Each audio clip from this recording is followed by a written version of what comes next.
Yeah, those who are against our membership of the European Union are already saying, hey, this deal doesn't amount to anything. Let's get some expert opinion. I've got 3 guests I'm going to talk to in the next 20 minutes or so, as well, of course, as keeping up to date with the tennis. Professor Steve Pears, who is an expert on the EU law, University of Essex. Charles Grant, Director of the Pro-EU Centre for European Reform. And actually just talk about negotiations with Steve Jones, who's actually an expert in just how you negotiate, because this business, it comes to many of us in many parts of life. How do you negotiate? Are you a good negotiator? I confess I'm a totally rubbish negotiator. I tend to give in almost immediately. Right, Steve Pears, what do you make of what you've heard about this latest deal? Well, I think it's going to cause political problems if we can't just make the decision in the UK and it has to be approved by someone in Europe, whether it's other member states or the Commission. It would probably be better for Cameron to come back with a different version saying, let's say the UK takes the decision and perhaps we could be overruled. That's still a little bit awkward, but at least with the starting point, I think if you dressed it up and said, we are going to apply this emergency brake, of course they may well choose to try and review this, but this is our power. It would sound better that way rather than saying we have to go and ask them whether we can do it or not. It would be, and also that would work better in practice because you need a majority to overturn us rather than a majority support to go along with us. So we'd be more likely to get what we want in practice. Righto. Charles Grant, what do you make of what you've heard? I think this is quite significant. As recently as a couple of days ago, quite senior people in the government were saying to me they couldn't see how a deal could be done because the Commission was bashing down some promising ideas coming out of Berlin. And this is a new development. I mean, the Commission actually came up with the idea of the emergency brake, but they've been designing it in a way that really wouldn't be acceptable for the British. The Commission said that the Commission should decide whether the brake should be used or not. And I think we're moving forwards from a British point of view.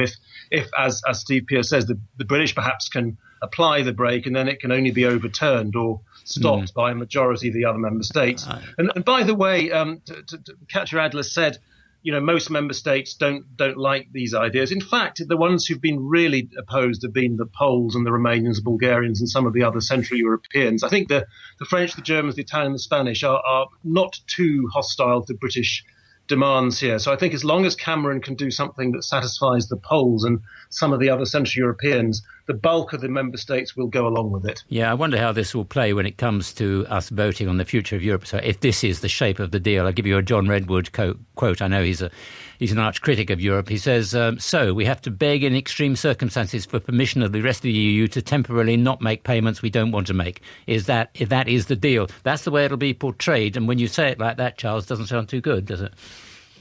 Well, whatever you offer John Redwood, he would oppose it, of course. I think from Cameron's point of view, Cameron is trying to convince the floating voters, the sort of moderate Eurosceptics in his own party, if he can present this emergency brake as a way of meaning that his original demand of withholding benefits for 4 years for EU migrants can be satisfied, that's actually quite good for Cameron. Now, the difficulty for Cameron is to then say, and this will reduce the number of migrants. Now, the question is, do the migrants come for the in-work benefits like tax credits, or do they come for the job opportunities? And I think many of us would argue that they come for the jobs rather than the benefits. So Cameron's going to need to make that connection between the benefits and migration. Right. I'm going to come back to you both and talk about what happens next in Europe. In a way, I've got a feeling that to the rest of Europe, Britain's demands for various bits and pieces of change seem almost irrelevant in view of the great challenges that Europe is facing at the moment. But as I say, I'd like to come back to both of you. We'll talk about negotiating. Steve Jones, I know you're a kind of expert, the man we call in to ask about negotiations in a curious sort of way. It's the same game, whether you're trying to negotiate the price of a car or whether you're dealing with a neighbour with a particular complaint or whether you're dealing with a lot of neighbours with complaints like Europe. Negotiations. Is David Cameron a good negotiator, do you think?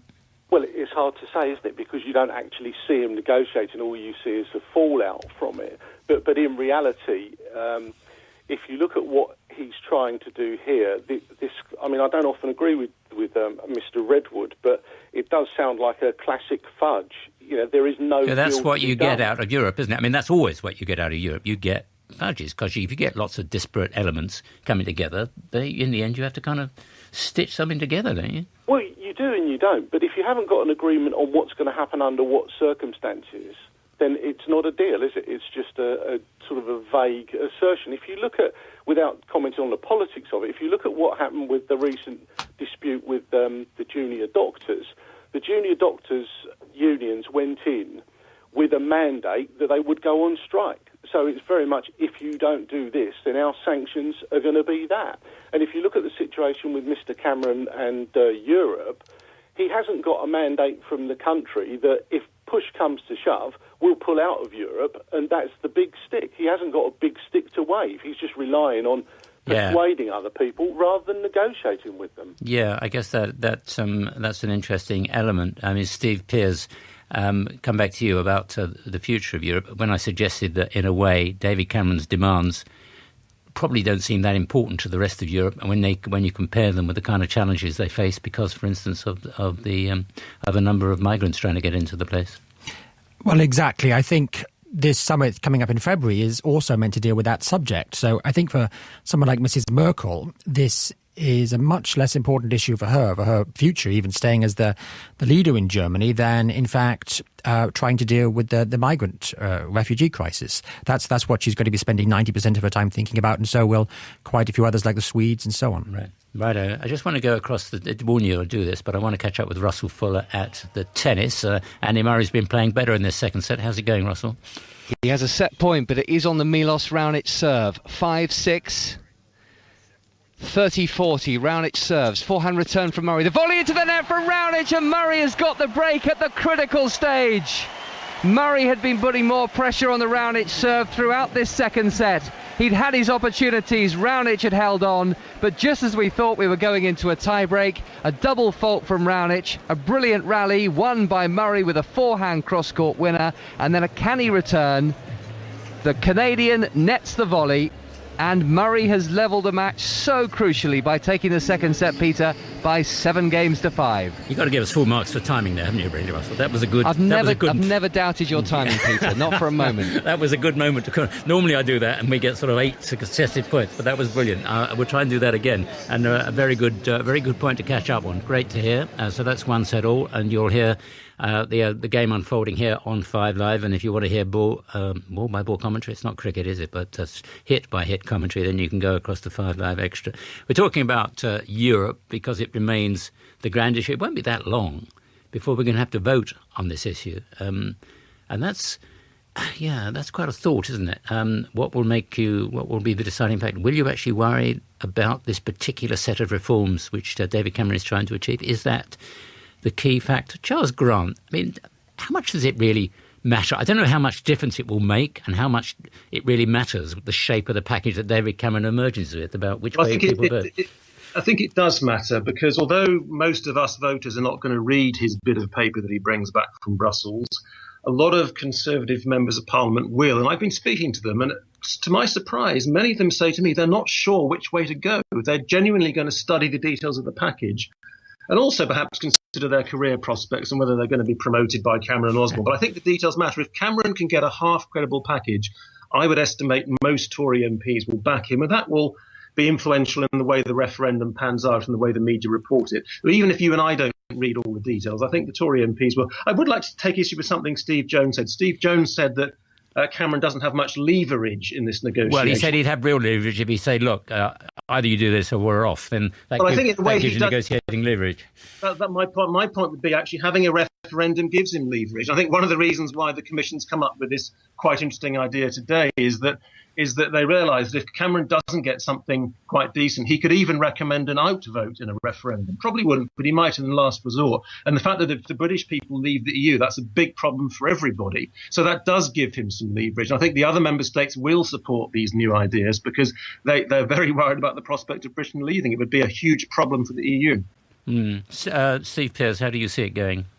Well, I think the idea that we try to negotiate after the referendum would be awkward, because if there was a leave vote, other member states wouldn't say, "Oh well, that's your your strike mandate from the members," in the way that unions work. They would say, "Well, you've decided to leave, so goodbye. We're not going to negotiate. We'll negotiate, of course, the terms of your departure, not the terms of your staying in." And some people who voted leave would, of course, want to leave, not try and stay in. And many of them. So it's very awkward to do it that way, as some people have suggested. And so it's not quite the same thing. We can't quite copy the union process. It has to be different. Yeah, I mean, if we did vote to come out, I think what will emerge during the course of the debate leading up to the referendum will be that people want to know what will happen then. And of course, the truth of the matter is, if we vote to come out, what we won't know is the shape of the package we're voting for. That might be one of the difficulties for the out campaign.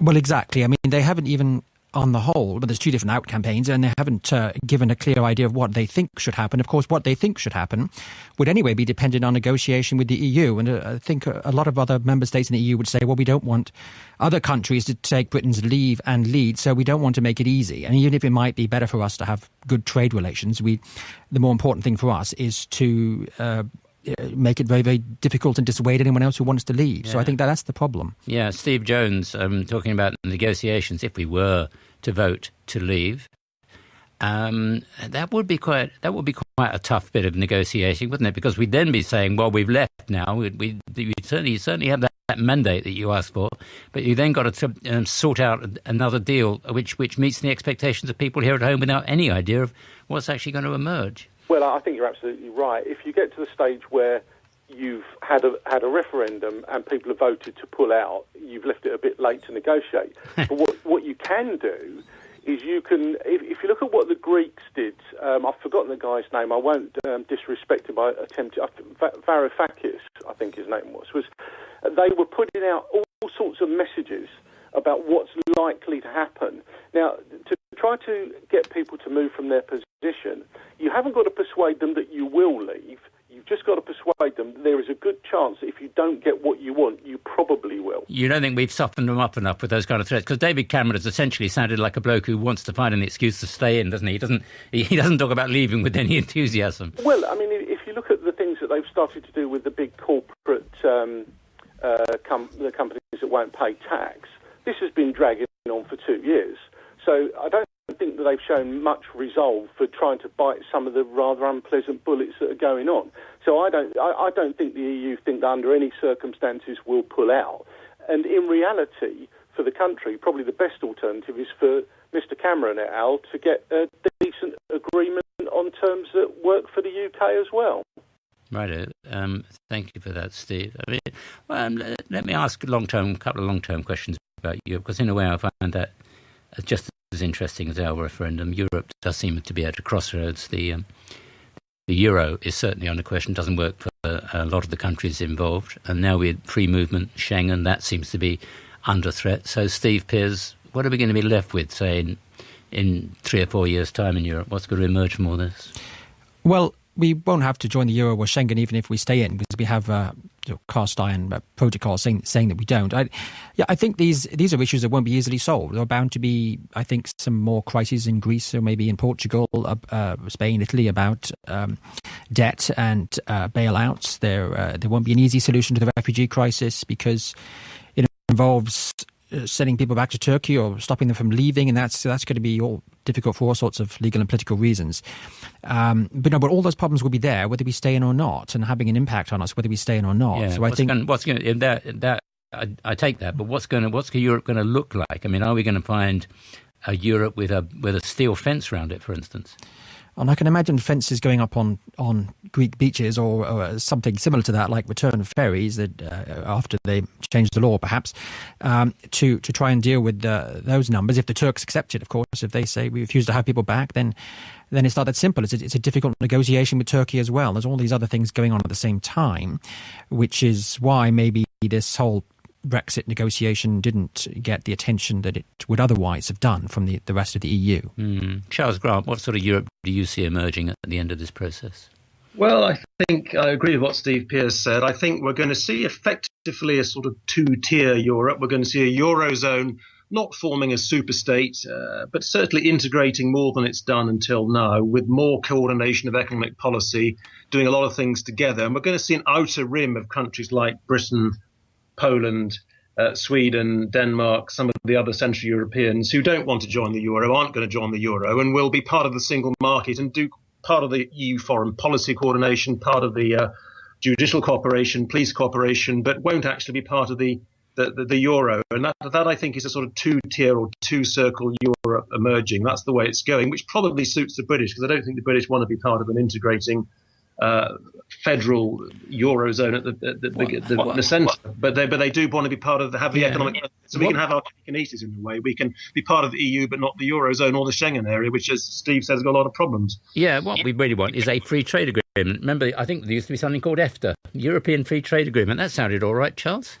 No, but with respect, EFTA wasn't the single market. Free trade means not having tariffs against imports and exports. Anybody can have that. Canada can have that with the EU. But what we have, which is much better, is the single market, which is regulatory convergence, mutual recognition of each other's standards. That's much better for our economy. That means you get rid of the so-called non-tariff barriers, like obstacles, regulatory obstacles put in the way of British exporters. That's what we have in the single market. And Norway has it too. Norway has the single market, but it has to accept the rules written by others, by the rest of the EU member states, has to accept free movement of labour, has to pay into the EU budget. So the problem for the British, if we leave, is if you want the single market, you have to accept a Norwegian-style option, which isn't perhaps great from a British point of view. Got it. Thanks very much indeed to all of you for the moment. As I say, we're trying to concentrate on the tennis, but thanks for your cooperation in enabling me to do that as well. Charles Grant, Professor Steve Pearce and Steve Jones, thank you to all three. This is an issue to which we will return on many occasions, I suspect.